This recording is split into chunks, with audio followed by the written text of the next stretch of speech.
Hello, lovely people. Thank you very much for showing your love to my videos. Yesterday's videos just went viral, crossing more than 100,000 views on YouTube. So thank you very, very much. Your love and affection, your wonderful comments, both feedback and positive comments have left me humbled. And I promise that the areas of improvement that you have highlighted, I will strive to work on that. Today, I would like to talk about the ongoing conversation around BBC's impartiality. Now, impartiality has always been a cornerstone for the BBC.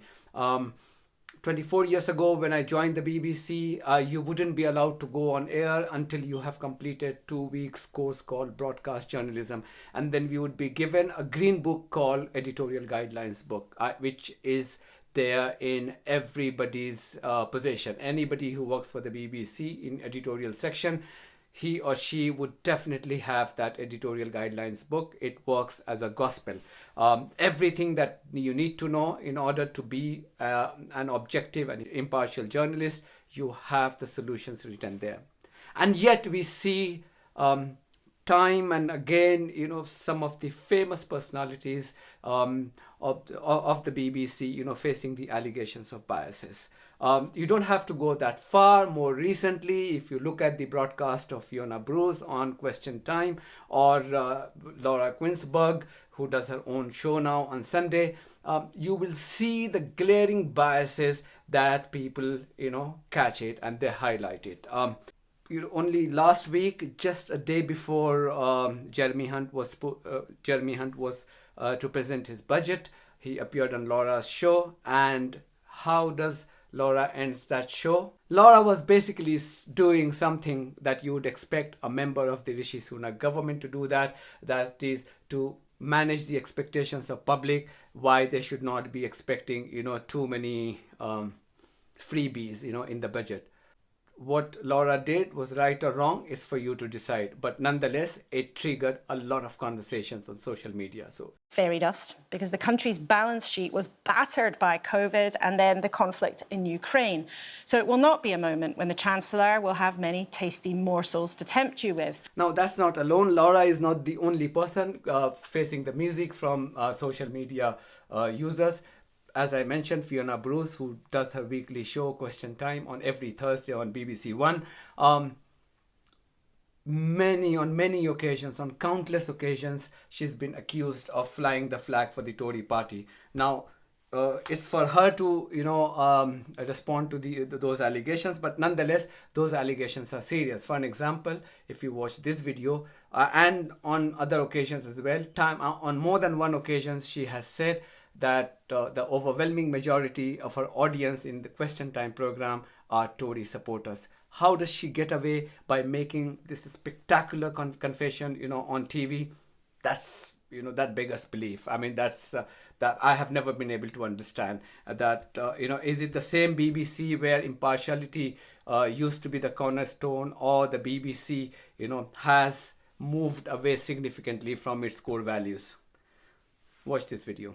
There are more people who voted Conservative in this audience than for any other party. Even though we have more people who voted Conservative than for any other single party here. Now, this is not in isolation. On another occasion, Fiona Bruce was seen batting for the Conservative Party. So here was a Labour guy who was giving a grief to Conservative Party. The Conservative MP, who was one of the panelists in the show, she was left speechless. So who comes to her rescue? Fiona Bruce. And she says that. Watch this video. Country that have been subjected to this form of austerity for an extended period. Nearly 12 years now, that have had pay suppressed. And if that's what it's about making workers cheaper for the government. And that can only go on for so long, and it causes disruption in the society. It causes people to be alienated from what they're doing. And when the government says if they keep... I'm going to say this for you, Rachel, since you're sitting quiet as a mouse. If the government says if we give large increases in public sector wages, that would drive inflation up. Well, inflation's gone up. Now, you would say that it happens when you're moderating a live show on a national TV, these kind of oversights happen. Agreed.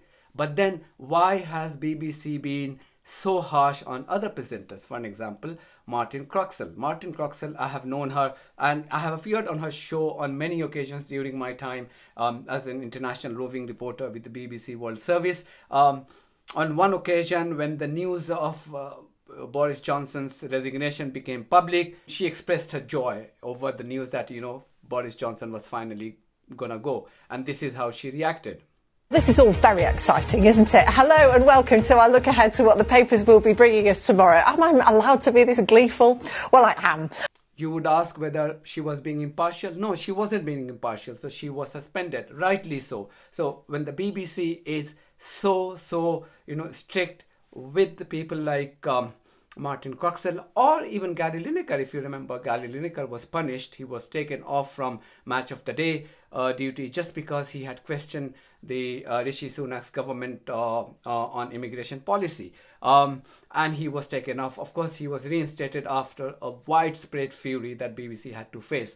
So why is BBC having one attitude or one way of treatment towards people like Laura Kuenssberg or Fiona Bruce, but has a completely different approach to people like Gary Lineker or Martin Croxall? Every household, as you know, you and I, we pay £159 as a license fee to the BBC, and we have been paying that, for many years. £159 is a lot of money, not just in the time of financial crisis, but any other time.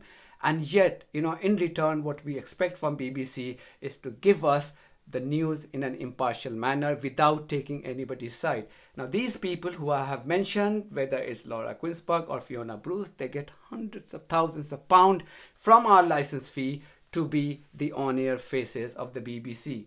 Why should we tolerate, such biases from these people, even when we are paying £159 license fee? So there is a question mark on whether BBC should continue to earn that license fee.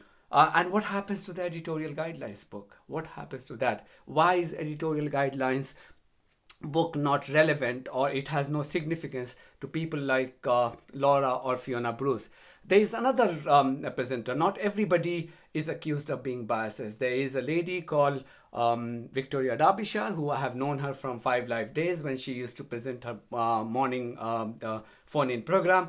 Now, she does come across as a very upright and objective journalist. In this video, we'll show you just how objective and upright journalist that she has been all along.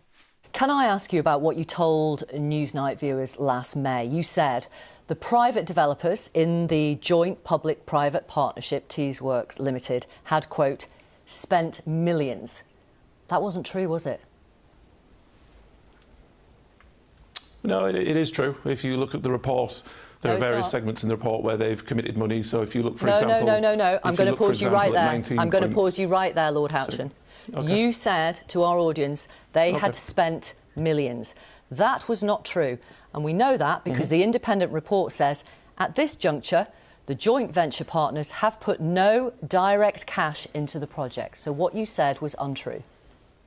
So it's not doom and gloom in the BBC, but nonetheless, it is a matter of concern when an organization like BBC, which has such far-reaching impact on the population, not just in the UK, but overseas through its World Service and BBC World TV, we need to be vigilant about BBC's functioning, because an independent and upright media is absolutely key to the success of functioning democracy. We have seen democracy being trampled over, by politicians with fascist tendencies. I mean, you don't have to go that far. I come from India, and I know what has happened to democracy in India in the last 10 years.